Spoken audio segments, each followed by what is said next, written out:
Vamos a inclinar nuestro rostro. Seguimos con nuestro estudio sobre las obras. También tenemos que tocar, por supuesto, el tema de la fe, porque van de la mano una cosa y otra. Hemos dicho ya varias ocasiones que la fe sin obras es muerta. Y por eso en esta tarde te pedimos, Señor, una vez más sabiduría, para que en nuestra vida no solamente tengamos una fe genuina, y una fe auténtica, y una fe robusta y madura, sino que también esa fe pueda producir obras, Señor, acciones, frutos que te glorifiquen a ti. Te pedimos, Señor, que en este mes que estamos estudiando este tema, tu Espíritu Santo, Señor, ilumine nuestra vida para que nos demos cuenta de lo importante que es tener una vida de fe y de obras, porque una cosa nos lleva a la otra. Y dirige este estudio, la presentación de tu palabra, que sea de provecho para todos y cada uno de nosotros, Padre. Te damos gracias por todo en el nombre de Jesús. Amén. Y amén. Nos quedamos el día domingo, nos quedamos en las definiciones de lo que es la fe. Y yo dije que la palabra certeza y la palabra convicción, estos dos sustantivos, casi podríamos decir que son sinónimos. Pusimos la definición. Y una de las cosas que dijimos es que estas palabras en griego es muy difícil con un término en español captar toda la profundidad y captar realmente todo lo que significan. Dijimos que una de esas palabras, la palabra certeza concretamente, tiene que ver con el hecho de poder plasmar en hechos tangibles, visibles, las palabras que salen por nuestra boca o la creencia que tenemos en nuestro corazón. Permítame ponerles un ejemplo. Si ustedes han leído y estudiado detenidamente el capítulo 11 de Hebreos, se van a dar cuenta de que a raíz o a continuación de la definición, se nos habla de la creación del universo, ¿verdad? En Hebreos capítulo 11 estamos. Dice que por la fe podemos llegar a entender cómo fue creado, ordenado y diseñado el universo, ¿verdad? Y uno dice, bueno, no hubieron testigos el día que Dios creó, no había un grupo de personas que pudieron dar fe de que efectivamente así fue como se creó la tierra, el sol, la luna, las estrellas, etcétera. Pero hay un documento oficial, que es la Biblia, que atestigua de que así fue. Pero claro, hermanos, la Biblia son palabras, es la palabra de Dios, ya lo sé, pero ¿qué es lo que le da la credibilidad a lo que la Biblia dice? Pues los resultados que produce la misma, ¿vale? Es decir, en la Biblia encontramos a Dios como creador, encontramos a Dios como juez, encontramos a Dios bajo la esencia del amor, encontramos a Dios como Padre. Son declaraciones, pero esas declaraciones de alguna manera u otra hay que demostrarlas. Si nuestro Dios es un Dios creador, sí, pero no ha creado nada. Entonces, no. Nuestro Dios ha creado y las obras que Dios ha hecho avalan las palabras. Amén, hermanos. El mismo Señor Jesucristo dice, si ustedes no quieren creer a mis palabras, tienen que creer a las obras que yo hago. Y añade, porque las obras que yo hago dan testimonio de que el Padre me avala, de que el Padre está conmigo. Imagínense que el Señor Jesucristo en una ocasión hizo una declaración tremenda, todos la conocemos. Yo soy la resurrección y la vida. El que cree en mí, aunque esté muerto, vivirá. Hermanos, con todos mis respetos, eso lo puede decir cualquiera. Son palabras tremendas, pero ahora hay que demostrarlo. Cuando el Señor resucitaba a los muertos, pues efectivamente demostraba que Él tiene el poder sobre la muerte porque Él es la resurrección y la vida. Cuando el Señor hacía cualquier declaración, las obras, los milagros, las señales, los prodigios que hacían, avalaban las palabras que pronunciaba. Es decir, si las obras, la creación del universo, le da credibilidad a la palabra de Dios, si las obras, milagros y acciones de Cristo le daban credibilidad a sus palabras, a su ministerio, en nuestro caso es exactamente igual. Usted puede hablar todo lo que usted quiera, pero son nuestras acciones Nuestras obras lo que avalan y respaldan nuestra fe. En ningún momento en Hebreos capítulo 11 usted va a encontrar expresiones como esta que le voy a mencionar ahora. Por la fe Abraham no hizo nada. Por la fe Enoc no hizo nada. Por la fe Noé no hizo nada. No tendría ningún sentido. Sino que por la fe hicieron cosas, dijeron cosas, etcétera, etcétera. Por lo tanto, las obras es lo que avalan la fe que decimos tener.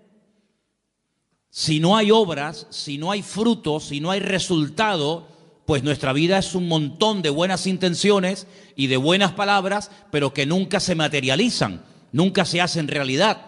Por eso Santiago es muy claro en esto y dice claramente que una fe sin obras pues está muerta, no sirve absolutamente para nada. La otra palabra que vimos, la palabra convicción, tiene que ver también con una amonestación o una reprensión que le hacemos al mundo natural aplicando los principios del mundo espiritual o del reino de Dios. Hay una parte en el Padre Nuestro que dice, venga tu reino. Venga tu reino a nosotros, ¿verdad? Hágase tu voluntad, así en el cielo como en la tierra. Eso es una petición. No todo el Padre Nuestro es una oración de pedir y pedir. Pero hay peticiones en el Padre Nuestro muy interesantes. Una de ellas la que le acabo de mencionar ahora. Venga tu reino, es decir, que lo que tú quieres que se produzca en el mundo natural a través de nuestra vida, de la fe, de la oración, etcétera, se produzcan cambios. Pusimos el ejemplo de Jesús cuando atraviesa el mar en tempestad. Él sabía, porque él era la palabra viviente, que él no moriría ahogado, sino que él moriría crucificado. Por lo tanto, si él sabía perfectamente que no iba a morir ahogado, como temieron los discípulos morir, él lo que hace es que cambia aquella circunstancia adversa y cambia la tempestad en bonanza. Como diciendo, esto no es lo que tiene que ocurrir. Por lo tanto, si esto no es lo que tiene que ocurrir, cambiémoslo entonces, ¿verdad? Porque el Señor nos ha dado la capacidad y el poder, a través de la fe, del nombre de Cristo, de su palabra, etcétera, etcétera, de cambiar ciertas y determinadas situaciones que Él, si estuviera en nuestro caso, también las cambiaría. ¿Me explico? Vamos a leer un versículo muy interesante para que nos demos cuenta una vez más, como traté de compartir el domingo, que tenemos que tener una percepción, una lectura, llámelo discernimiento espiritual, más amplio de lo que aparentemente parece que está pasando. El versículo está en Juan, capítulo 4, versículo 35. Juan, capítulo 4, versículo 35. Presta atención a estas palabras porque tiene que ver con la visita de Jesús a Samaria. Y dice lo siguiente, Juan 4, versículo 35. ¿No decís vosotros, aún faltan 4 meses para que llegue la siega? Alzad vuestros ojos y mirad los campos, porque ya están blancos para la siega. Si ustedes dicen faltan 4 meses para que llegue el tiempo de la siega, y yo les digo que el tiempo de la siega ya ha llegado. Por lo tanto, hay una diferencia entre vuestra opinión y la mía. Hombre, sabemos que no está hablando de una cosecha de trigo, de maíz. Sabemos que está hablando con términos espirituales, en términos naturales, pero de temas espirituales, ¿verdad? Por lo tanto, la lectura que a veces hacemos de una situación puede ser muy diferente a la lectura que espiritualmente tenemos que darle a una determinada situación. Por ejemplo, hay un momento en el ministerio del Señor Jesucristo que Él anuncia clarísimamente que cuando vayan a Jerusalén, Él va a caer en manos de los judíos y lo van a prender y lo van a maltratar y va a morir y va a ser crucificado. Y claro, uno de sus discípulos, en ese deseo de que no le pase nada a su maestro, le dice, no, Señor, no, que de ninguna manera te acontezca esto. Claro, si hubiéramos estado allí nosotros, hubiéramos dicho, oye, ¿cómo se preocupa Pedro por el Señor, verdad? Señor está diciendo que lo van a matar y Pedro dice, no, si te van a matar en Jerusalén, vayamos a Capernaum, ¿para qué vamos a Jerusalén? Sin embargo, el Señor no lo felicita. El Señor lo reprende. El Señor le dice, apártate de mí, Satanás. Pues, Señor, sí, es que en este momento está hablando el diablo a través de tu boca. Claro, nadie se dio cuenta de aquello, pero el Señor se dio cuenta de que aquellas palabras bonitas, aquellas palabras aparentemente de amor y de compasión por el Señor, porque lo iban a matar y iban a perderlo, pues no eran palabras basadas en el amor, no venían de parte del corazón del Padre, sino que venían del mismísimo infierno. Era el diablo el que no quería que el Señor Jesucristo fuera a Jerusalén a morir, porque Satanás, que conoce muy bien la Escritura, sabía perfectamente que si el Señor moría en la cruz, se le acababa su autoridad.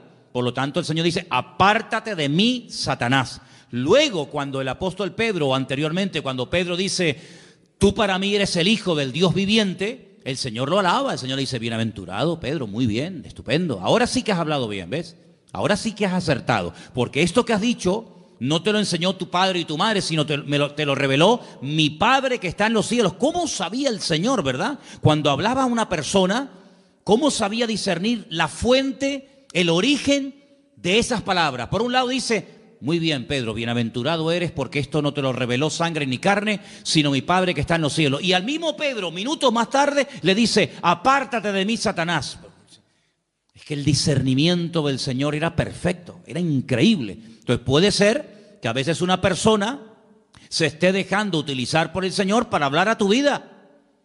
Bueno, de hecho, los que compartimos la palabra siempre le pedimos al Señor, de alguna manera u otra, que cuando compartimos la palabra el Señor te hable a través de nosotros. Esa es mi petición. Y yo me alegro mucho cuando termina un culto y te dice la gente, oye, pues hoy el Señor me habló a mí, pero es que resulta que tú no lo sabes, pero a mí me han dicho eso 5 o 6 personas que no tienen nada que ver con tu situación, pero la palabra es tan rica y tan amplia, pues que le habla a todo el mundo, a cada uno en sus circunstancias. Pero no nos engañemos, también puede ser que en un momento determinado lo que hablemos no sea totalmente de parte del Señor. Fíjate tú que el mismo apóstol Pedro tuvo que ser reprendido, ¿no? Por lo tanto, la fe nos sacude, nos amonesta para que nos demos cuenta de que a través de la fe podemos cambiar, debemos cambiar circunstancias y situaciones. Solamente quiero recordarles los 2 ejemplos de los 2 grandes hombres de Dios que hablé de ellos el domingo, David y Elías. Eran 2 personas que se dieron cuenta de que detrás de ese hombre tan grande, tan arrogante, estaba el diablo. Detrás de Goliat no solamente era un ejército de los filisteos, sino que había algo más. Eso es un poder espiritual que está hablando a través de este hombre.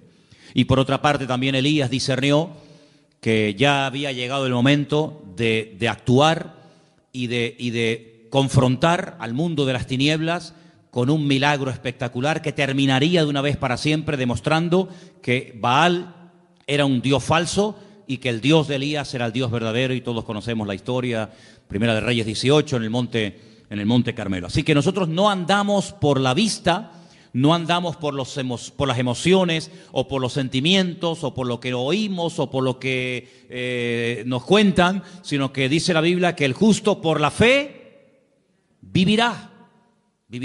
El texto original, que es un texto del Antiguo Testamento, está en Habacuc, dice que el justo por la fe existirá.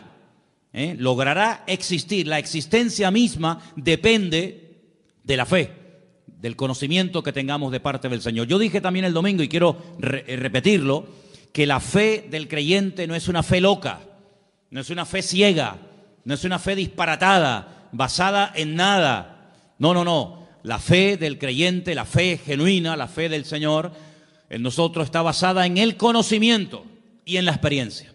El conocimiento de Él, el conocimiento de su palabra y la experiencia de Él en todos y en cada uno de nosotros. Así que nos movemos por fe, nos movemos porque, en fin, la fe nos ayuda a movernos. Fíjense, por ejemplo, en Hebreos capítulo 11, vamos a ese capítulo, por favor. Hebreos capítulo 11, rápidamente quiero mostrarles algo muy interesante. Ustedes lo han tenido que leer durante toda esta semana. Pues fíjese que, por ejemplo, el primer personaje que se menciona es el caso de Abel, el hermano de Caín, uno de los hijos de Adán y Eva. Dice en el versículo 4, por la fe ofreció. Se hizo algo. ¿Cómo sabemos que Abel tenía fe, porque ofreció al Señor más excelente sacrificio que su hermano Caín. Luego la fe nos permite ofrecerle, darle al Señor lo que sabemos que tenemos que dar. Cuando no tenemos una fe madura, decimos, hoy, este mes no puedo darle al Señor lo que le corresponde, porque si no, no llego. Pero por la fe dice, yo le doy al Señor lo que le corresponde, porque yo sé que mi Dios no me va a dejar tirado. Pero fíjate el versículo anterior.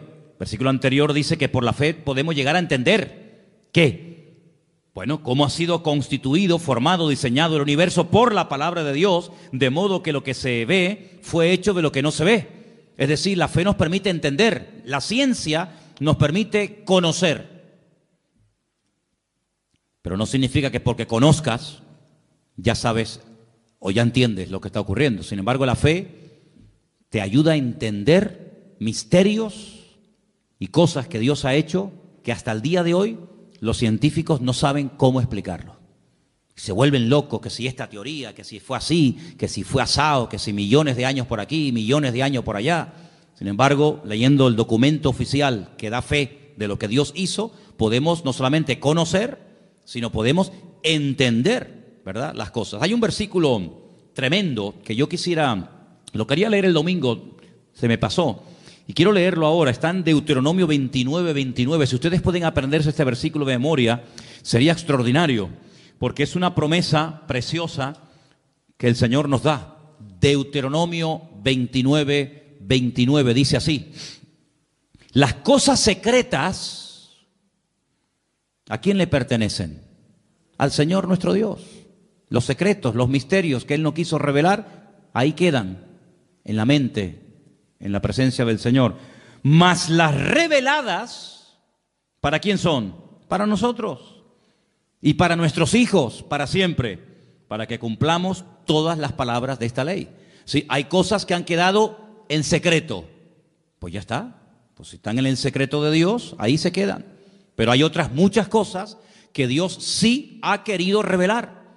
Hay otras muchas cosas que Dios quiere que tú y yo sepamos, pues esas son las cosas que tenemos que estudiar en la palabra. Lamentablemente a veces hay gente que está más preocupada por conocer lo que no ha revelado el Señor que por conocer lo que sí ha revelado el Señor. ¿Te das cuenta? Entonces esa promesa tenla siempre presente en tu vida. Si hay palabras de la Biblia que no entiendes, tú puedes pedirle al Señor en oración, sabiduría, revelación, porque dice que lo escrito, lo revelado, y aquí está todo lo revelado, si no nos hubiera escrito, dice la Biblia que todo lo revelado es para nosotros y para nuestra descendencia. Por lo tanto, agárrense a esa promesa. Ahora, hay personajes en el capítulo 11 del libro de la carta a los Hebreos que la verdad que podríamos estar hablando años sobre ellos. Pero los tres primeros personajes yo los llamo los tres solitarios. Y esos tres solitarios son Abel, el segundo es Enoc, versículo 5, y el tercero, en el versículo 7, es Noé. Abel, Enoc y Noé. Tres personajes que son tres solitarios. Y una de las cosas que a mí me gustaría en estas clases o estudios o mensajes que estamos dando durante este mes de enero es que con la ayuda del Señor podamos llegar a tener claro en nuestra mente cuáles son las características o la estructura espiritual de una prueba. Es decir, si yo le pregunto a alguna hermana aquí presente, ¿me podría dar usted los ingredientes de un buen potaje de lentejas? Pues me diría, mira, las lentejas, primero lógicamente llevan lentejas, ¿no? Y esto, y se le puede poner esto, y se le puede poner aquello. ¿Y me podría dar usted la receta de cómo se hace una buena paella? Y te dirían, pues mira, una paella pues lleva esto, lleva aquello. Muy bien. Luego tú ya sabes para hacer algo lo que te hace falta. Si no tienes todos esos ingredientes, difícilmente te saldrá la comida como tenía que salir. En el sentido espiritual, yo les pongo como tarea, no solamente a los jóvenes, sino a toda la iglesia, lo siguiente. Tomen, por ejemplo, en una libreta y comiencen a apuntar, basándose en vidas, en personajes de la Biblia que fueron tremendamente probados. Les sugiero a Abraham, les propongo la vida de José, les propongo la vida de David y otros muchos que ustedes conocen. Lean sus biografías, lean las pruebas por las que tuvieron que pasar y vayan apuntando características de una prueba. Una característica podría ser, por ejemplo, el sentirse solo. Generalmente el que está siendo probado, una sensación que suele experimentar es la soledad, ¿verdad? Elías se sintió solo, David se sintió solo, José se sintió solo y otros personajes. ¿Cuál es la estructura bíblica? ¿Cuáles son las características básicas y elementales de una prueba? Y te vas a dar cuenta de que en todas y en cada una de las pruebas, el elemento, el ingrediente de la fe es indispensable para saber cómo encajar esa prueba, cómo reaccionar ante esa prueba. ¿Cuánto tiempo suelen durar las pruebas en la vida de las personas de la Biblia? Porque las pruebas son temporales, no son permanentes. Uno está siendo probado desde el 1 de enero hasta el 31 de diciembre. En este año vamos a ser probados, pero no todos los días. Habrá momentos como de descanso, ¿no? Pero fíjense estos tres personajes. Miremos al primero, Abel. En aquel momento, aparentemente, según la Biblia, aunque hay indicios de que a lo mejor nació en el momento del parto de Abel y de Caín alguna hermana, pero leyendo la Biblia, digamos en español, vemos que estaba Adán, su madre Eva, su hermano Caín y él. Bien. Sus padres se habían rebelado contra el mismo Dios por desobediencia. Por haberle hecho más caso a la voz del diablo que a la voz del Creador, son expulsados del lugar más maravilloso y fantástico que jamás el Señor haya creado en este planeta Tierra, llamado el Gan Edén, el Jardín del Edén. Son expulsados. Nunca vemos en la Biblia a Adán y a Eva presentando sacrificios, ofrendas, como había enseñado el Señor. Nunca los vemos. Nunca vemos a Adán y a Eva tratando de volver a recuperar aquella comunión que llegaron a tener con el Señor en un principio. De los cuatro mencionados, Adán, Eva, Caín y Abel, al único que vemos verdaderamente íntegro y justo, como dice la Biblia, tratando de hacer las cosas decentemente y con orden, como Dios manda, de los cuatro, uno solo, Abel. Ni siquiera tenía el apoyo de su hermano. Porque su hermano sabemos que al final terminó levantándose contra él y asesinándolo, quitándole la vida. Era un solitario. No vemos que tenía el apoyo de sus padres, no vemos que tenía el apoyo de sus hermanos. Criado en un ambiente donde recientemente habían sido expulsados sus padres del Jardín del Edén, pero a pesar de tenerlo aparentemente todo en contra, él sabe que hay una forma bíblica, una forma enseñada por el mismísimo Creador de acercarse a Él. Y Él lo que hace es lo que Dios dice. Le trae al Señor una ofrenda que dice que aunque lo terminó matando su hermano, la sangre y la ofrenda de Abel hablaba a su favor. Era como un testigo, no mudo, pero como un testigo delante de la presencia del Señor, hasta el punto que cuando le pregunta el Señor a su hermano Caín, ¿dónde está tu hermano Abel? Y él le responde de una forma irónica o arrogante, ¿soy yo acaso guarda de mi hermano? ¿Yo qué sé? El Señor le dice, la voz de la sangre de tu hermano Abel llega a mi presencia. Es decir, que hay algo que atestiguaba de que esa persona era inocente. Dice la Biblia que era justo, pero sin embargo, a pesar de que era una buena persona, en ningún momento vemos que Dios le habla. Yo no veo a Dios hablándole a Abel. Veo a Dios hablándole a Adán y a Eva, pero a Abel nunca.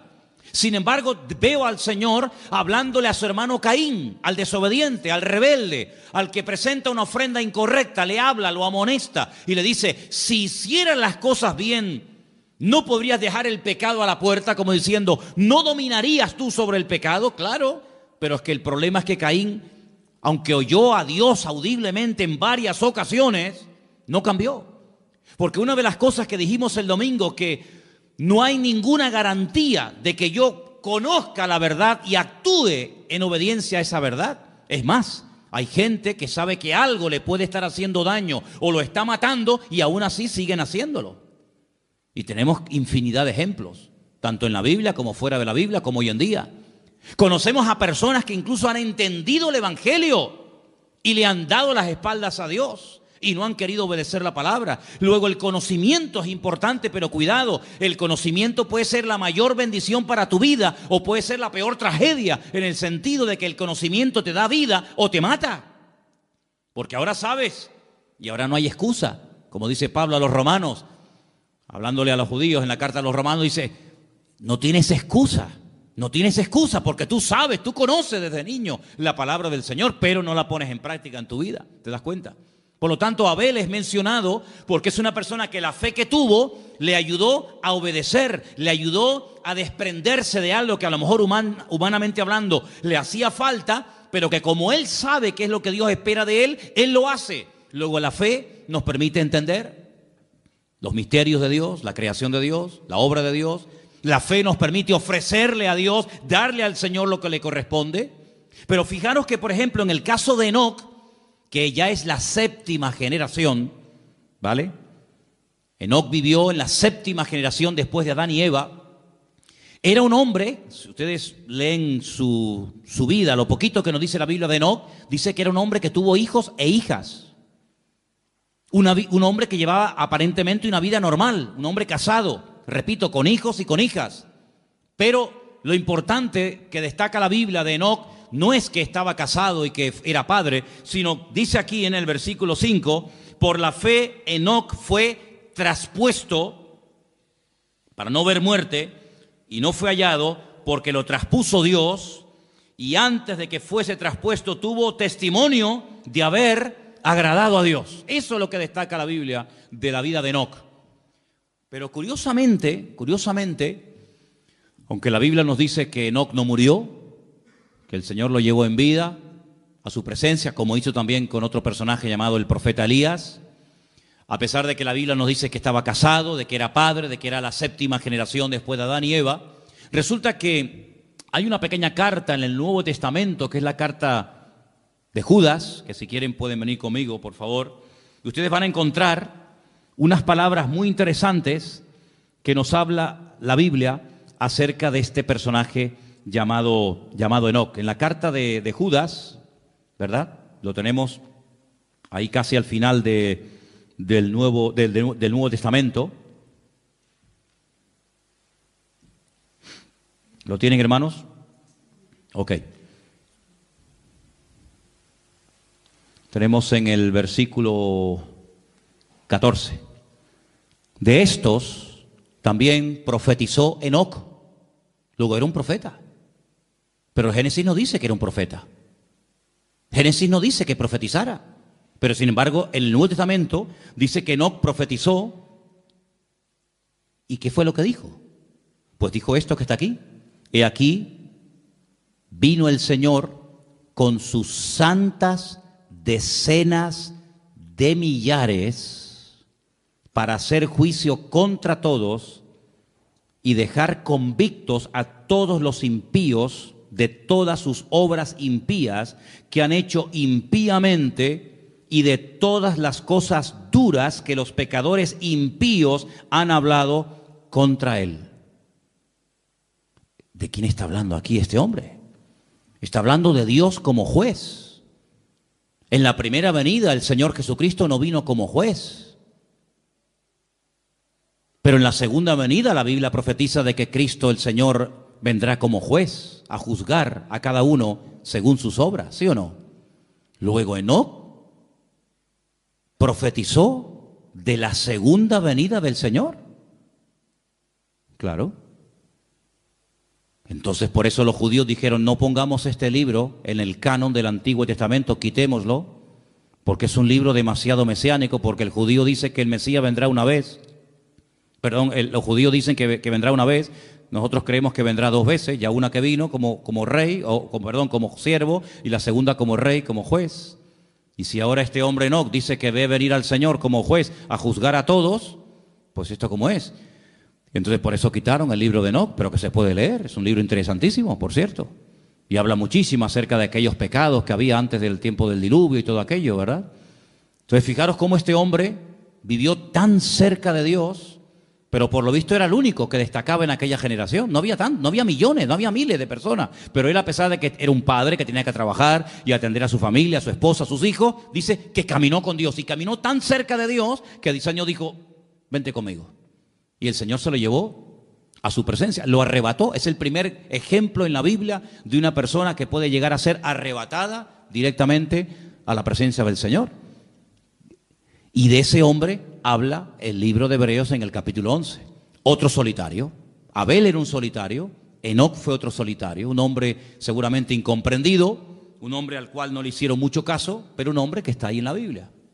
Y luego también nos habla de un tercer personaje llamado Noé, un hombre que vivió en una generación incrédula, desobediente, agresiva, violenta. El mundo le dio las espaldas. Noé no podía contar con nadie, con nadie. A veces hay gente que no son creyentes, pero puedes contar con ellos para que te echen una mano en algo o lo que sea. Pero Noé, con los únicos con los que pudo contar fue con sus hijos. Gloria a Dios. Y estuvo 120 años, hermanos, 120 años construyendo aquella nave, aquel arca enorme. Y predicando, porque dice la Biblia que era pregonero de justicia. Si no solamente estaba todo el día cortando madera y poniendo cada tablón en su sitio, sino que era un hombre que predicaba y decía, no, estoy haciendo esto por esto, por esto, por esto y por esto. Porque dice que con temor preparó el arca. Y vemos un ejemplo de una fe constante.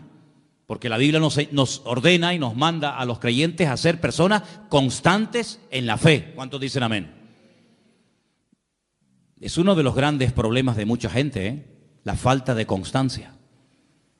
Son constantes un tiempo, pero después, no sé, se enfriaron, se desanimaron, si te he visto no me acuerdo, y eso no sirve para nada, porque la Biblia dice, estad firmes y constantes, creciendo en la obra del Señor siempre, ¿verdad? Es un día y otro, y Noé estuvo 120 años. Hombre, la Biblia no dice que se rieran de él, pero yo creo que algunos se reiría de él. La Biblia no dice que se metían con él, pero yo, en mi opinión particular y mi opinión personal, yo creo que más de un vecino diría, pero tú estás loco. Llover, ¿qué es eso de llover? Explícame. Bueno, hasta ese momento no había llovido. La Biblia dice que subía un vapor de la tierra y que era lo que regaba los campos. Así que nunca habían visto caer agua del cielo a la tierra, pero sin embargo Noé le creyó a Dios. Y estuvo trabajando y trabajando y trabajando y toda su vida giraba en torno a la obra de Dios. Involucró a su familia, que esto es muy bonito, hermanos.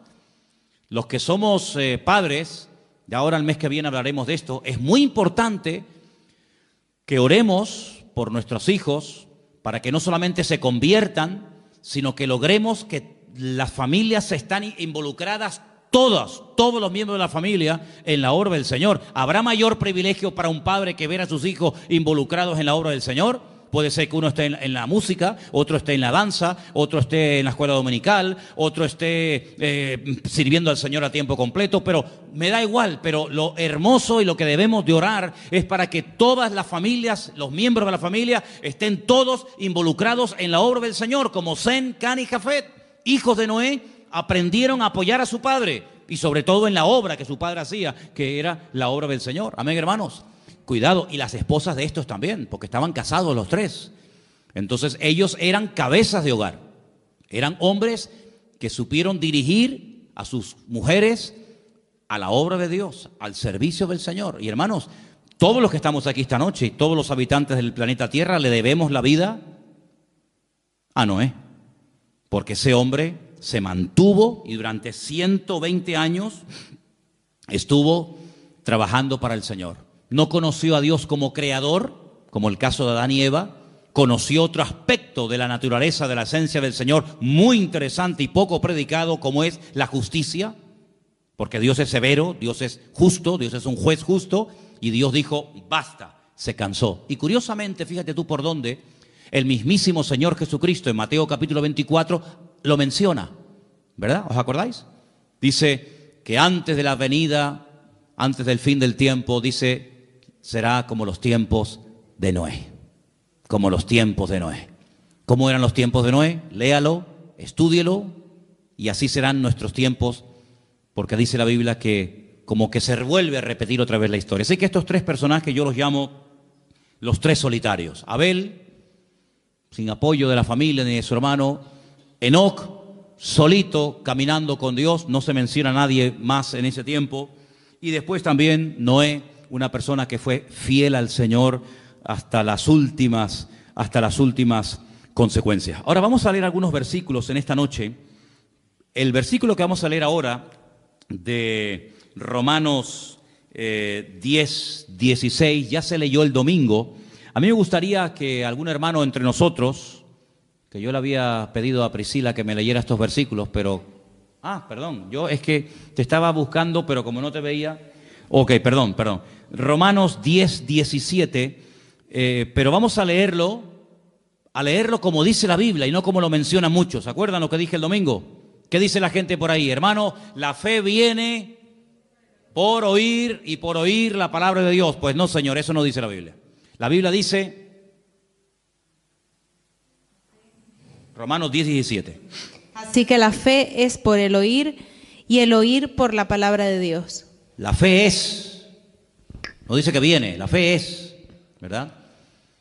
Es decir, el elemento indispensable para que nuestra fe se mantenga firme, ¿cuál es? La palabra. Por eso dice el apóstol Pablo que la palabra, que es el medio por el que viene la fe, abunde en abundancia en vosotros. Y yo creo que no digo ningún disparate cuando diga esto. Cuanto más palabra, cuanto más conocimiento del Señor usted tenga a través de su palabra, más robusta será su fe. ¿Cuántos dicen amén? Cuanto más ignorante sea usted de la palabra de Dios, más débil será su fe. ¿Por qué hay momentos en los que uno dice, yo no tengo ningún temor? ¿De dónde le viene a usted esa fortaleza? De las promesas de la palabra de Dios. El Señor es mi pastor y nada me faltará. Pero si usted no supiera la palabra, ¿a qué se agarra? Luego, nosotros no hemos tenido un contacto directo y personal, por ejemplo, como tuvieron los discípulos con el Señor Jesucristo. Ya nos hubiera gustado a nosotros, digo yo, haber estado debajo de una higuera o de una palmera o en la barca o en una montaña escuchando predicar y enseñar al Señor. Si yo les preguntara esta tarde, ¿a ustedes a quién les gustaría que estuviera predicando debajo de una palmera? ¿Manolo Sierra o el Señor Jesucristo? Hombre, claro, ya me contará, por supuesto, pero no tuvimos ese privilegio. Ellos sí lo tuvieron, de hecho el Señor lo dice, cosas que los profetas y reyes desearon ver y oír, y no vieron ni oyeron. Ustedes tienen ese privilegio. Pero a nosotros nos ha llegado el conocimiento de la palabra por transmisión, de generación en generación. ¿Cuántas generaciones calculamos el domingo que habían pasado desde Cristo hasta nosotros hoy en día? Unas 50 generaciones. 50 generaciones, calculemos que cada generación es aproximadamente 40 años, pues bueno, 50 por 4, ¿cuánto es? Pues eso, 5 por 4, 2000 años, ¿vale? 40 años por 50, 2000 años. Y usted dice, 2000 años, 2000 años no es nada, hermano, no es nada, 2000 años no es nada, son 2 días, ¿o no? La Biblia dice que para el Señor 1000 años es un día, han pasado 2 días, 2 días. Para el Señor son 2 días. Y claro, después a nuestros hijos en la escuela le obligan a creer que este hueso o que este fósil tiene 250 millones de años. Y nadie dice nada, porque lo dijo fulanito de tal. Y cuando nosotros decimos que desde Cristo hasta nosotros han pasado 2000 años o 2 días, todo el mundo se lleva las manos a la cabeza. Pero hermanos, es la pura realidad. Yo llegué a conocer a mis bisabuelos. No sé si alguien aquí llegó a conocer a su bisabuelo o a su tatarabuelo. Yo conocí a mi bisabuelo y a mi bisabuela perfectamente y hablé con ellos y como si fueran mis abuelos. Y eran los padres de mi abuelo, que murió con 106 años, imagínese usted. Y uno dice, bueno, pues conocí a mi padre, conocí a mi abuelo y conocí a mi bisabuelo. Ya conocí 3 generaciones hacia atrás. Más yo, 4, ya somos 4 generaciones. Así que no hay tantas generaciones desde los tiempos de Cristo hasta hoy en día. Y además tenemos la gran ventaja de que esas 50 generaciones han dejado mucho legado histórico. No son 50 generaciones que hay un vacío que uno dice, bueno, pero ¿dónde está? No, un vacío, de vacío nada. Hay mucha información en la arqueología, en la literatura, en la pintura, en el arte, en tantas y tantas ciencias que nos permiten conocer, pero con muchos detalles. Bueno, y ahora cuando vayamos, Dios mediante, dentro de unos días a Israel, pues vamos a estar pisando las mismas calles que esa gente pisaba, ¿verdad? Y probando las mismas comidas que se comían hace 2000 años, y respirando el mismo ambiente y bañándonos en el mismo agua y conociendo prácticamente la misma cultura de hace 2000 años. Porque en esas zonas de la tierra parece como que el tiempo se ha detenido, ¿no? Parece como que el tiempo va más despacio. Entonces, queridos hermanos, cuando uno lee los escribas y los fariseos, entonces ya esa gente no existe. ¿Cómo que no? ¿Quién dijo que no? Hay miles de escribas y de fariseos en Israel y ustedes lo van a conocer personalmente. Y van a ver cómo hay tanta documentación que nuestra fe no está basada en mitos, en leyendas, que vete tú a saber si eso es verdad, sino están basadas en hechos concretos y en hechos puntuales, ¿verdad?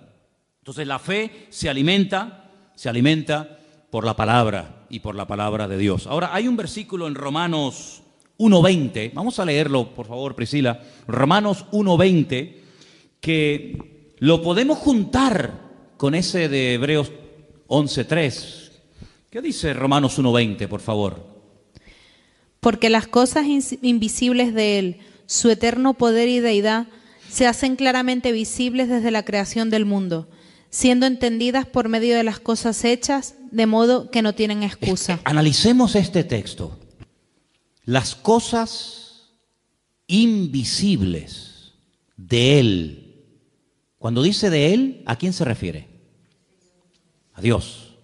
Porque las cosas invisibles de Dios, y ahora pone ejemplos, su eterno poder y su deidad. ¿Qué es deidad? El hecho de que Él es Dios, la esencia de Dios. Ok. Entonces su eterno poder y su esencia divina, dice, se hacen claramente visibles. ¿Cómo? Pues dice, desde la creación del mundo, siendo entendidas por medio de las cosas hechas, de modo que no tienen excusa. Es decir, yo puedo llegar a conocer a Dios, su poder, su deidad, su esencia, su gloria, su autoridad, etcétera, etcétera, etcétera, a través de lo que pueden ver mis ojos. Es decir, cuando usted se para delante del mar, y aquí vivimos en una isla, rodeados de agua por todas partes, cuando uno ve hacia el horizonte la inmensidad del mar, uno se pregunta, bueno, ¿y quién creó esto? ¿Quién pudo crear esto? Con una perfección increíble, hermanos, porque si el mar tuviera menos proporción de sal de la que tienen, pues no habría vida. Y si tuviera mucho más sal que la que tiene, tampoco habría vida. ¿Y quién es el que regula las mareas, el nivel de la sal? ¿Cómo es capaz una nube de hacer una especie de función de aspiradora, ¿no? Aspirando por la evaporación y ese agua salada, toneladas, millones de toneladas, suben a las nubes, se produce un proceso impresionante. Y cuando el Señor quiere que ese agua que ha subido caiga allí, pues manda el viento justamente en esa dirección y lo detiene encima de esa ciudad o encima de ese país o encima de ese continente y hace que ese agua salada se haya convertido así en agua dulce. Y cae sobre la tierra y riega los campos y tenemos sandías y melones y tenemos agua dulce. Y cuando ese agua ya ha dado a la tierra lo que tenía que darle, pues el sobrante va por los cauces y por los ríos y vuelve otra vez a entrar en el mar y se convierte otra vez en agua salada y vuelve otra vez un proceso, hermanos, no eterno, porque la creación no es eterna, como decían los griegos, sobre todo Aristóteles, que la creación y la materia es eterna. No, señor, la materia tuvo un principio y ese principio, ¿cuándo fue? Cuando Dios lo estableció. Y nadie puede explicar muchas cosas, pero la Biblia sí explica muchas cosas que los científicos hasta el día de hoy son incapaces de entender. Porque, como dije antes, la fe nos permite entender, no solamente conocer, sino entender. Y tú ves a una vaca manchada de blanco y negro, ¿no? Esas vacas tienen una raza, ¿cómo se llama? La vaca, estas vacas lecheras. Frisonas, las vacas frisonas. Y tú las ves en esos prados allí en Galicia, o las ves en esos prados en Asturias, o por cualquier otra parte del mundo, y está comiendo hierba verde. Y tú dices, pero una hierba verde, una vaca negra, y da leche blanca. Es algo impresionante. Y así tantas y tantas cosas que tú dices, Dios mío, pero hay una armonía, hay una perfección, hay un colorido, hay un diseño, algo increíble. Y hasta Dios ha dotado de una capacidad, de una inteligencia a los animales tremenda. Fíjense, por ejemplo, las langostas, no las langostas estas de mar, sino las langostas estas, los insectos. Incluso creo que las de mar también tienen el mismo proceso 3 o 4 veces durante toda su vida. Crecen más de lo que puede contener el caparazón. El caparazón les termina doliendo y haciendo un daño terrible porque la langosta quiere crecer y come y engorda, pero el cascarón como que la presiona y sufre unos dolores que se tiene que meter entre rocas y empieza a frotarse entre las rocas hasta que se arranca el caparazón de cuajo. Y sale y crece hasta que le sale otro caparazón y vuelve otra vez a sentirse incómoda dentro de ese caparazón que le impide crecer. Y entonces vuelve otra vez a esconderse y se frota y se golpea contra las rocas y se arranca el caparazón y vuelve otra vez y así durante toda su vida. Es decir, que si a esa langosta la llevaran al médico porque tiene dolores y le ponen una pastilla o una inyección, le impedirían crecer, le quitan el dolor, pero frenarían su crecimiento. Luego el dolor es lo que hace que se desprenda de lo que le oprime para que pueda seguir creciendo.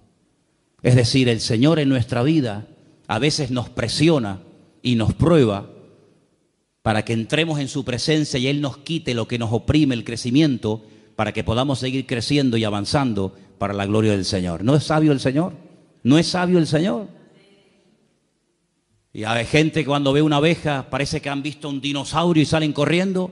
Pues la vida en el planeta Tierra sin las abejas sería totalmente imposible. No habría vida sin abejas. ¿Qué te parece, amigo? Son cosas que uno dice, Dios mío, hay una perfección. Y es que la creación es un reflejo del poder de Dios, de la deidad de Dios. ¿Quién es el que hace que el sol siempre salga por el mismo sitio y se vuelva a ocultar por el mismo sitio, año tras año, siglo tras siglo, milenio tras milenio? Es algo increíble, ¿verdad? Y cómo son la naturaleza, hay frutos para el verano, hay frutos para el invierno, hay frutos para esto, hay frutos para aquello. Si una perfección absoluta, dice que viendo todo eso, que es lo visible, son las obras visibles del Dios invisible, llegamos a la conclusión de que tiene que existir una mente y es la mente y la presencia de nuestro Dios. ¿Cuántos dicen amén? Pero el hombre es tan bruto, tan cerrado de mollera que no quiere aceptar que hay un creador. Mira, hay gente atea que no tiene problema en aceptar y en admitir que hubo una persona llamada Jesucristo. No tiene ningún problema, porque sería una barbaridad no querer reconocer que hubo un personaje en la historia llamado Jesucristo. Pero ese mismo ateo, cuando le hablas de que ese Jesucristo antes de humanarse, antes de encarnarse, era Dios en la eternidad, ahí no quieren llegar. ¿Por qué? Porque aceptar que hay un creador significa que hay un dueño. Y aceptar que hay un creador y un dueño significa de que yo soy producto de su creación y tengo que someterme al Creador y al dueño de la creación. Y ahí no llegan, amigos. Entonces prefieren darle la gloria a cualquier otra teoría, prefieren aceptar cualquier otra opinión, por disparatada que sea, antes de reconocer que hubo un Dios que puso un orden y un diseño y cada cosa en su sitio, y a través de lo visible podemos entender que Dios es un Dios real y poderoso. ¿Cuántos dicen amén?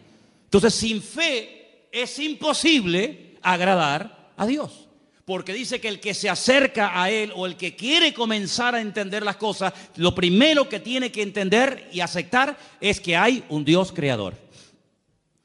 Conocí una vez a una persona que me dijo: yo creo de Cristo para adelante, pero no creo ni acepto nada de Cristo hacia detrás. Y le dije: ¿por qué? Dice: porque yo soy un hombre de ciencia. Y yo le dije: usted no es un hombre de ciencia, usted lo que es un necio, según la Biblia. Porque si usted no acepta de Cristo hacia atrás, ¿en qué basa usted su fe? Si no hubiera un antes de Cristo, lo que llamamos vulgarmente un Antiguo Testamento, ¿sobre qué se construye el Nuevo Testamento? ¿Sobre mitos? ¿Sobre opiniones? El Nuevo Testamento no tendría ninguna credibilidad si no hubieran unas profecías del Antiguo Testamento escritas cientos de años y miles de años en algunos casos, y que le dan credibilidad al Nuevo Testamento. Y lógicamente un Antiguo Testamento sin el Nuevo Testamento pues sería una historia que no termina nunca de cumplirse, sino simplemente un montón de palabras y de buenas intenciones y de muchas profecías que se dijeron en el tiempo y en el espacio, pero que nunca tuvieron un fiel cumplimiento, sobre todo en la persona de Cristo. Por lo tanto, ambos se necesitan el uno al otro. El antiguo necesita del nuevo y el nuevo pacto necesita del antiguo pacto, y ambos se complementan, ¿verdad? Ahora, quisiera que leyéramos en esta noche en Hebreos 1, versículo 2. Hebreos capítulo 1, versículo 2, por favor. ¿Lo tenemos?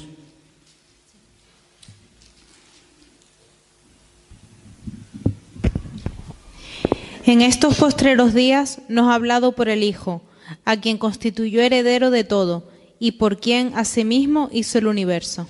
En estos postreros días. ¿En qué postreros días? ¿En los que se escribió Hebreos o en estos? Porque hoy en día estamos más en los postreros días que hace 2000 años cuando se escribió la carta a los hebreos, ¿sí o no? Si en aquellos tiempos ya se estaba hablando de los postreros días, imagínense nosotros hoy en día. En estos últimos días nos ha hablado por el Hijo, a quien constituyó heredero de todo. ¿Quién lo constituyó heredero de todo? El Padre. Bien. Y por quien asimismo hizo el universo. ¿Quién hizo el universo? ¿Dios o Jesucristo?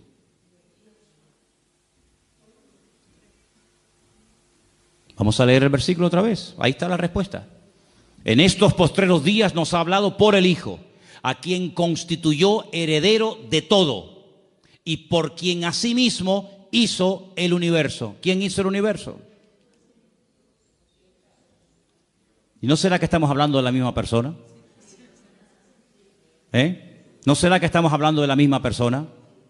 Jesucristo, ¿cuándo comenzó a existir? A existir. Jesucristo siempre ha existido. Es un ser eterno, no es un ser creado. Pero la Biblia dice que nació en Belén de Judea. Claro, como hombre tuvo un nacimiento. Nació en un pueblo que se puede visitar hoy en día, Belén de Judea. Tenía una madre, tenía un padre, tenía familia, comía, respiraba, se cansaba, tenía que pedir agua cuando tenía sed. Claro, digamos que se metió en un cuerpo. Pero él dijo: yo soy antes de Abraham. ¿Cómo? ¿Cómo vas a ser tú antes de Abraham? Le dijeron los judíos, si tú no tienes ni 40 años. Dice, yo soy antes de Abraham. Dice, y si ustedes verdaderamente fuerais hijos de Abraham, las obras de Abraham haríais.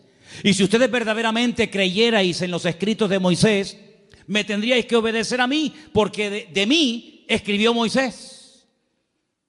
Luego, ¿qué quiere decir esto? Que el Señor Jesucristo era y es eterno, no fue creado, no salió como parte de la creación de algo. Era eterno, pero cuando decidió venir a este mundo, pues tuvo que venir al mundo, pues en el proceso que Él mismo diseñó, que es el del nacimiento normal y corriente de cualquier ser humano. Pero Él nunca, jamás comenzó a existir el día de su nacimiento, sino que Él es un ser eterno. En el principio era el Verbo, y el Verbo era con Dios, y el Verbo era Dios. ¿Se dan cuenta? Dice, y el que no me cree a mí, tampoco cree en mi Padre que me envió. Si hay una unidad tremenda entre el Padre y el Hijo. Hay momentos que actúa como Padre. Yo a veces actúo como Padre, pero hay momentos que actúo como Hijo. Y soy la misma persona al mismo tiempo. Soy Padre y soy Hijo al mismo tiempo. No tengo ningún problema en eso. No tengo que, como la física cuántica, ¿no? Ahora me voy subdividiendo, sino que soy Padre, soy Hijo al mismo tiempo. No tengo ningún problema. Depende del momento, del lugar y la circunstancia. Actúo como hijo o actúo como padre. Exactamente igual es el Señor. No vino como Dios, vino como el Hijo de Dios, ¿verdad? Para cumplir las profecías. Entonces, hasta que nosotros no tenemos esa revelación en nosotros, dice que no podemos terminar de agradar a Dios. Porque el Señor Jesucristo es un ser eterno. ¿Cuántos dicen amén? Dice que el Señor Jesucristo habló con Abraham. Dice, Él vio mi día. No recuerdan las palabras del Señor. Dice, Él vio mi día y se gozó. El Señor Jesucristo habló con Abraham. ¿Qué te parece, amigo? Luego el Señor Jesucristo, como Dios, siempre existió, pero lógicamente como ser humano tuvo un principio, nacimiento, como todos los seres humanos. Ahora, quiero terminar para dejar algo también para el domingo, leyendo el versículo de Gálatas 1:23, donde nos dice algo muy interesante referente a la fe. Gálatas 1:23, por favor. Vamos a prestar atención a este texto.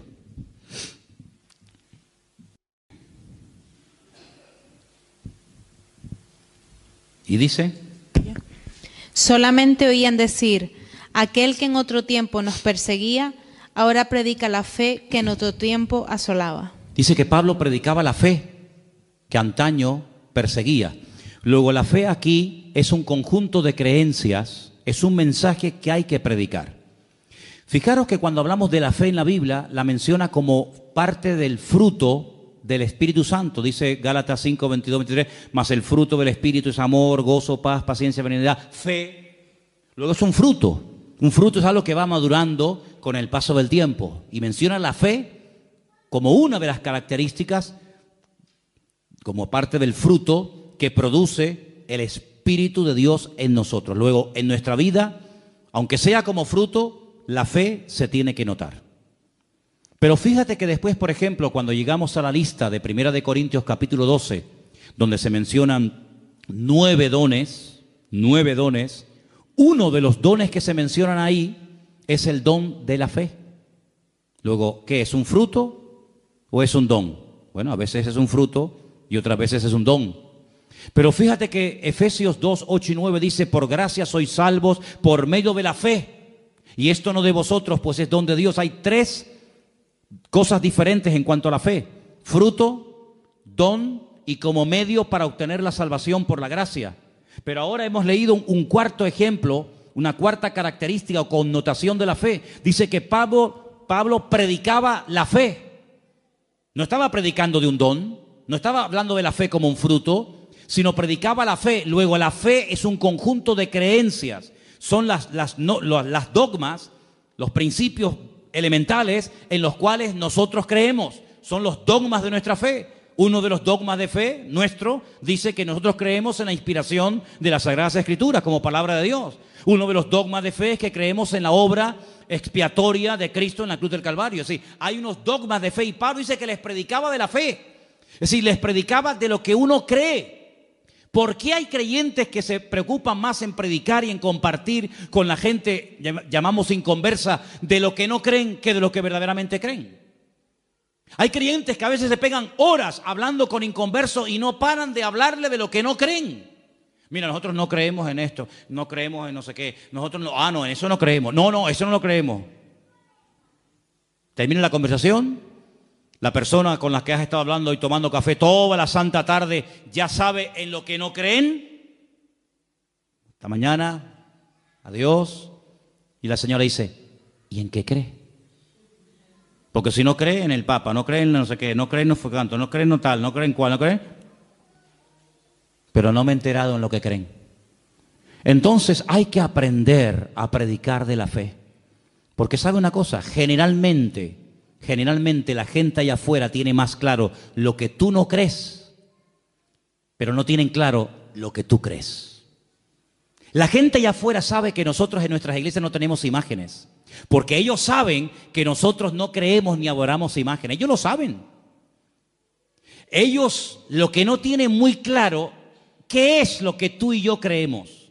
Y es ahí donde entra este versículo muy interesante que dice que Pablo les predicaba de la fe. Y eso es de lo que tenemos que predicar. Nosotros creemos que Jesucristo murió por nosotros en la cruz, que sin la muerte de Cristo no hay salvación. Nosotros creemos en el cielo, creemos en el infierno, nosotros creemos en la resurrección de Cristo. Así, vamos a predicar más de lo que creemos, porque el diablo a veces es muy astuto y nos pone a gente en el camino que lo que quieren es hacernos perder el tiempo, confesando lo que no creemos. Pero ¿saben dónde está la fuerza, la autoridad y la victoria que revienta el mundo espiritual? En predicar lo que creemos, porque el diablo no quiere que prediquemos en lo que creemos.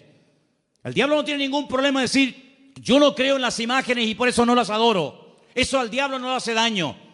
¿Saben lo que le hace daño? Cuando yo digo, yo creo en el poder de la sangre de Jesucristo. Yo creo en el poder del nombre de Jesucristo que venció al diablo y lo derrotó y no tiene ninguna autoridad. Yo creo que mi Señor es el Rey de Reyes y Señor de los Señores. Hermano, el diablo ante eso sale corriendo. No soporta oír a una iglesia y a un creyente que hable de lo que cree y no tanto de lo que no cree.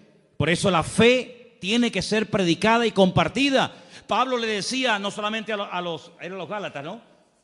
Sino Pablo también le decía, por ejemplo, a los tesalonicenses, me alegro, me gozo de que la fe que tenéis en el Señor se va divulgando, se va extendiendo por el mundo. En otras palabras, que la gente diga, estos creen en esto y esto. ¿Saben qué bonito cuando la gente de la calle viene a pedirnos oración? Porque ellos saben que nosotros creemos que tenemos un Dios de milagros. Es tremendo. Entonces, eso es lo que tenemos que predicar y compartir cada día más. Todos los personajes, los 18 personajes, creo que ya los han contado, los 18 personajes de Hebreos capítulo 11, todos pusieron su confianza en Dios, se agarraron a las promesas del Señor y fueron fieles hasta la muerte por esa fe y por ese conocimiento que habían adquirido. Y quiero terminar leyendo 2 versículos, si me permiten. Salmo 33, los voy a leer yo. Salmo 33, versículo 6 y Salmo 33, versículo 9. Repito, Salmo 33, versículo 6, y dice así: por la palabra de Dios fueron hechos los cielos, y todo el ejército de ellos por el aliento de su boca. ¿Dios tiene ejércitos? Una vez en un campamento de jóvenes en la península, en un tiempo de preguntas, el pastor me dijo, oye, ¿por qué no dejas a la gente que te haga preguntas? Y digo, vale. Y un chico se levantó y me dice, es que yo no termino de entender por qué a Dios se le llama el Dios de los ejércitos. Y yo le dije, es que Dios no es un pacifista. A Dios le encanta la guerra. Y se quedó así como asustado, ¿no? Pero cuidado, espérate. Cuando el Señor habla de sus ejércitos, hay 2 aplicaciones de esa expresión. Los ejércitos de Dios habla de su creación, de las estrellas, los astros, todo el firmamento, pero también habla de sus ángeles. En el mundo espiritual hay guerra, ahora mismo hay guerra. Los ángeles, cada vez que la iglesia se pone a orar o a ayunar, cada vez que un cristiano dobla sus rodillas ante la presencia del Señor, los ángeles, hermanos, se revolucionan en el mundo espiritual que ni te imaginas. Hay guerra en el mundo espiritual. No hemos sido creados y diseñados, salvo alguna excepción para ver eso, pero yo te puedo asegurar que todo lo que ocurre aquí en la tierra es simplemente una sombra, un reflejo, ¿verdad?, de lo que está ocurriendo en el mundo espiritual. El Señor nos ha diseñado de esa manera que todo lo natural puede proyectar sombra, ¿verdad? Nuestra sombra se proyecta, la sombra no es real, el real soy yo, pero lo real puede reflejar sombra. En el cielo, las batallas que se producen en el cielo, ¿verdad?, entre ángeles y demonios, se reflejan como sombra en la tierra. Entonces vemos guerras por aquí, guerras por allá. Todo eso es simplemente la punta, es como el iceberg.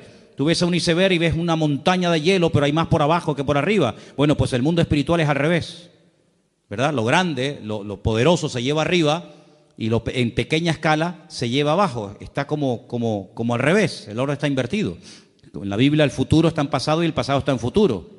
Entonces las mayores guerras que se están librando ahora mismo en el mundo no son aquí en la tierra, son en el mundo espiritual. Pablo dice que nuestra lucha, ¿a quién le habla? A los cristianos. Nuestra lucha no es contra sangre y carne, pero dice que nuestra lucha. Luego hay lucha, hay batalla. Habla de yelmo, de espada, de coraza, ¿verdad? Nuestra lucha es contra principados y contra potestades, contra gobernadores de las tinieblas en las regiones celestes, contra huestes espirituales de maldad. Luego hay una batalla. Pablo dice, yo he peleado la buena batalla, pero ¿cuándo te vimos a ti cogiendo una espada y matando a nadie? No, es que él habla de una batalla espiritual. Peleamos contra demonios, peleamos contra poderes espirituales, ¿verdad? Y la iglesia tiene la obligación de pelear ahí, porque lo que no ganes arriba no lo va a ganar abajo.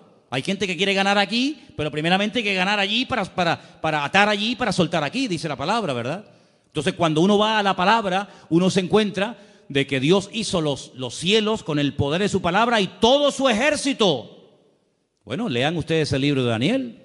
Hay momentos en los que Daniel oraba y ayunaba y no habían cambios. Y cuando se le presenta al ángel Gabriel y le dice, pero, ¿qué pasa? Dice, es que hace 21 días que llevas orando y ayunando, pero es que hemos estado ahí peleando contra el príncipe tal, contra el príncipe cual, y he venido para darte sabiduría y para darte entendimiento.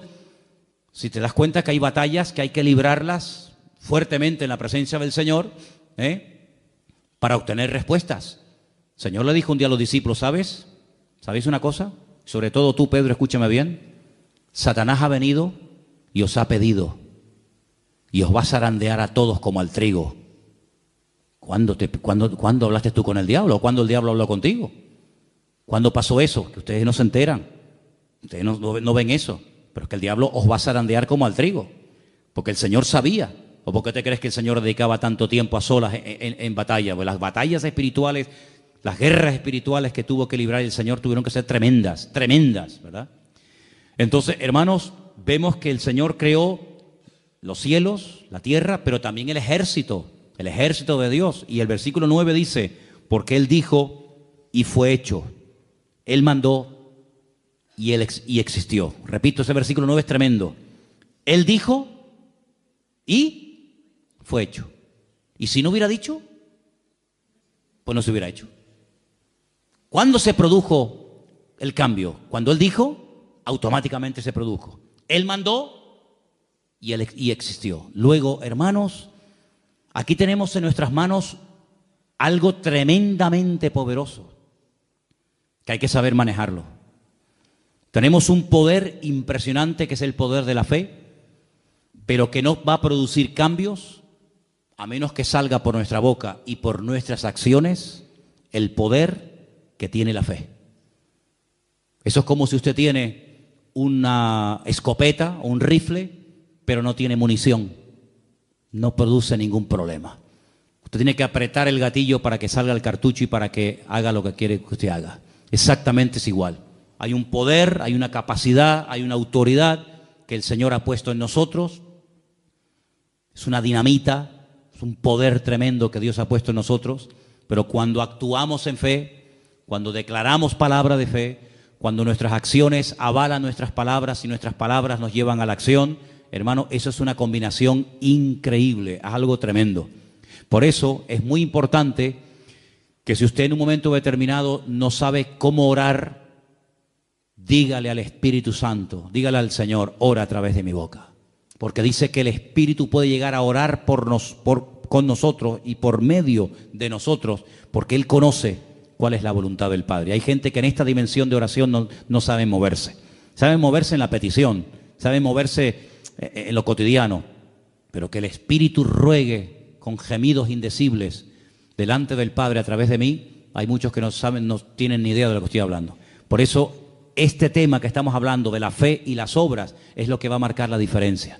Porque si nuestro Dios no hubiera hecho nada, pues sí, tú dices que eres muy poderoso, pero tú no has hecho nada.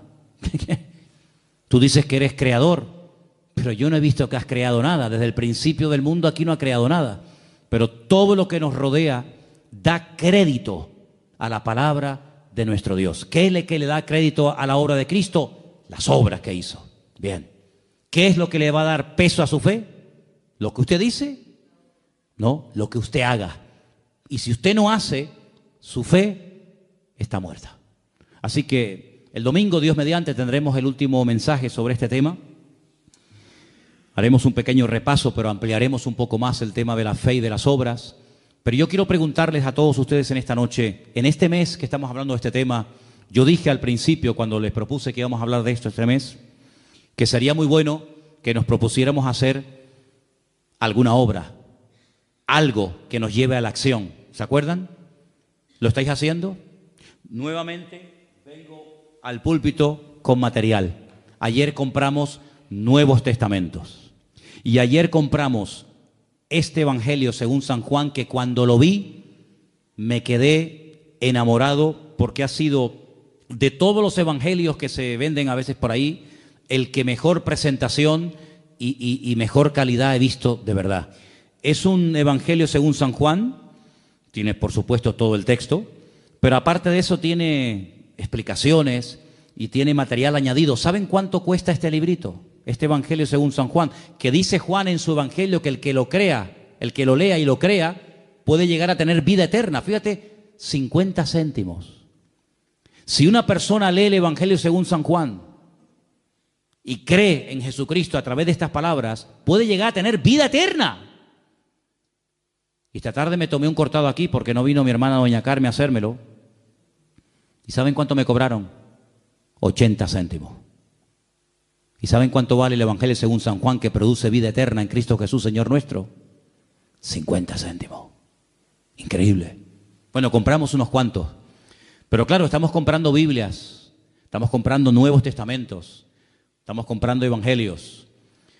Y esto vale 50 céntimos. El Nuevo Testamento nos costó 2 euros. Creo que la Biblia sale sobre 3 euros. Hermanos, lo compramos, pero no para almacenar. Lo compramos para que la palabra de Dios corra y sea glorificada.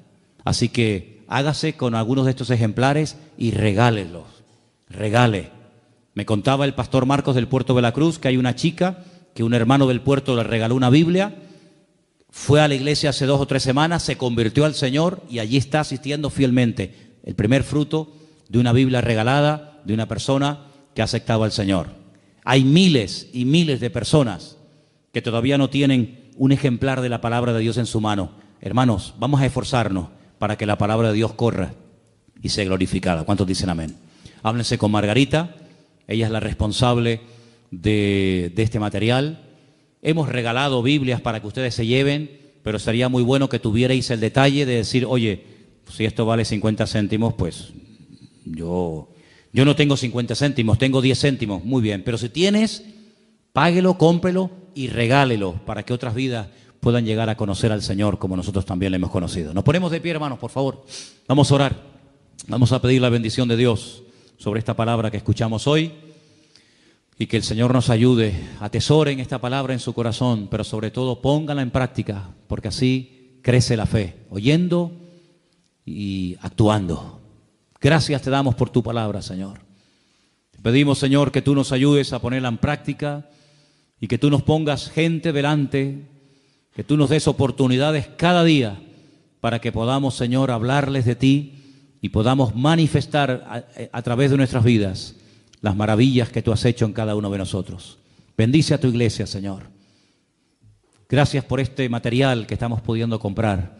Señor, que podamos distribuirlo a gente realmente hambrienta y sedienta de ti y que veamos vidas que comiencen a abrir sus corazones a la presencia del Señor, a creer en ti y en tu palabra a través de tu bendita palabra, Señor.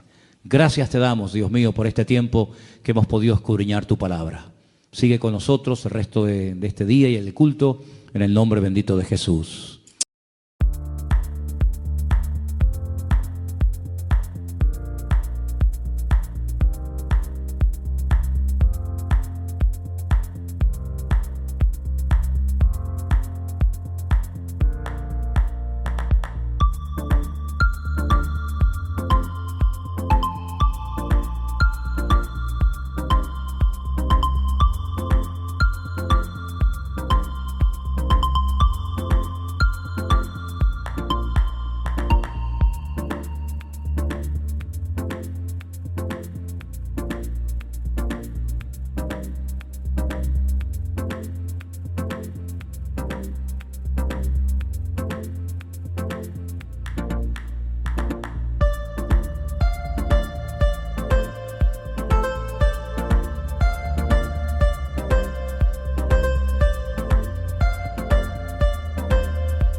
We could have had it all, rolling it in the deep. You have my heart inside in your hand and you played it to the beat. Even if I have nothing, oh, haters hate cause I've got it all. Lovers love even when I fall. Haters hate cause I stand tall. Love me, hate me, support or berate me, I don't care, it's all the same. Cause I've climbed so many peaks, it's all become a game. Even if I have nothing at all, haters hate cause I got it all. Lovers love even when I fall. Haters hate cause I stand tall. Love me, hate me, support or berate me, I don't care, it's all the same. Cause I've climbed so many peaks, it's all become a game. Blah, blah, blah. This beat can be polite if need be, but now I'm unleashing my artillery. And says no, I've been holding back, you see. Sacrifice myself, let others be free. Haters gonna hate, it's your new title. Before me you bow, don't try to rival. Don't compare yourself, I've long surpassed you for years, for seasons, for weeks. It's true, oh no, cutting karma cycle. Your world's motives no longer viable. Two-faced, you act nice to my face. Behind my back, you're a disgrace. Your thoughts pitiful and frightening. Tasted success, now you're enlightening. Think you're a god after dessert. Sorry, I'm not that naive or hurt. I know what's fake and what's real. Could have had it all, rolling it in the deep. You had my heart inside in your hand and you played it to the beat. We could have had it all, rolling it in the deep. You had my heart inside in your hand and you played it to the beat. My name is not she, action show my drive. But for no problem can't survive. On the first place trophy I left my mark. I got the work, I got the money, I got the respect, I got reborn. Breathing air, feeling gravity's pull. Nothing matters but moving forward, that's my rule. Proving myself again and again. This victory is truly mine to attain. Where will I live? In your eyes. Watch closely as another storm will rise. I won't accept anyone's disdain. No way, okay, nothing can explain how hard I've worked for this success. No way, okay, every drop of sweat is for progress. Persistent, you get a mix of struggle and regret. Shining like with me, another night on big success leads the way.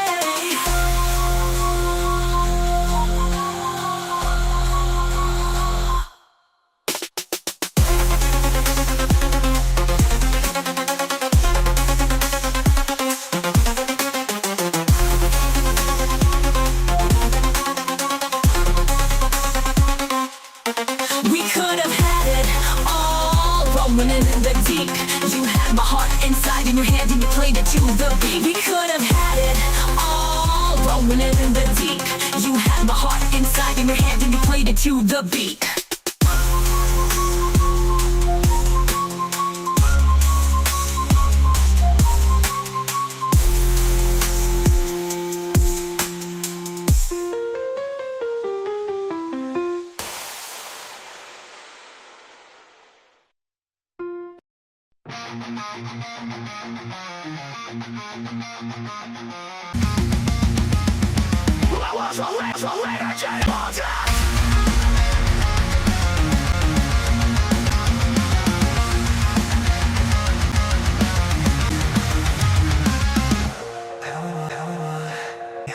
Get lost in my mistakes.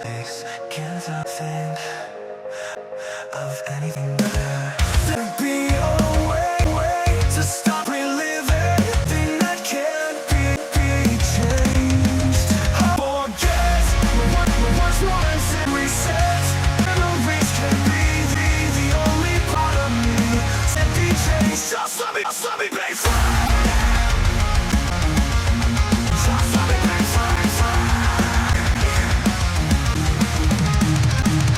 Joy flies fly by, don't name once. Now could I've known any better? There has to way to stop living thing that can't be changed. How do I forget my worst moments and reset? These memories can't be the only part of me. So let me be free.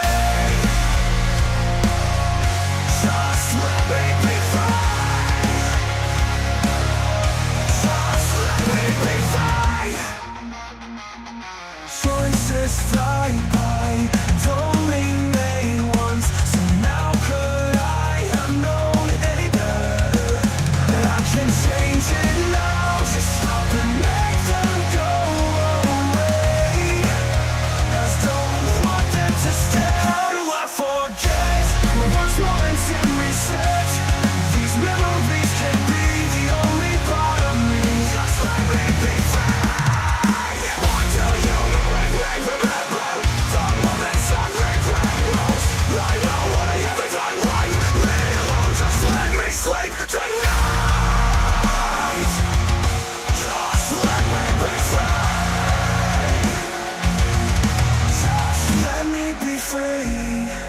when I should have talked, moments when I should have walked, fights where I could have been braver,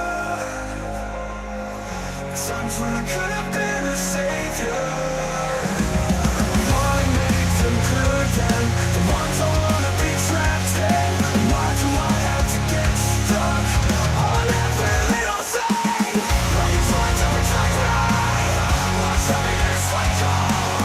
Why we do escape this? This life's endless.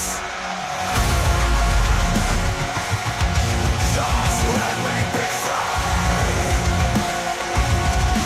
Just let me be free.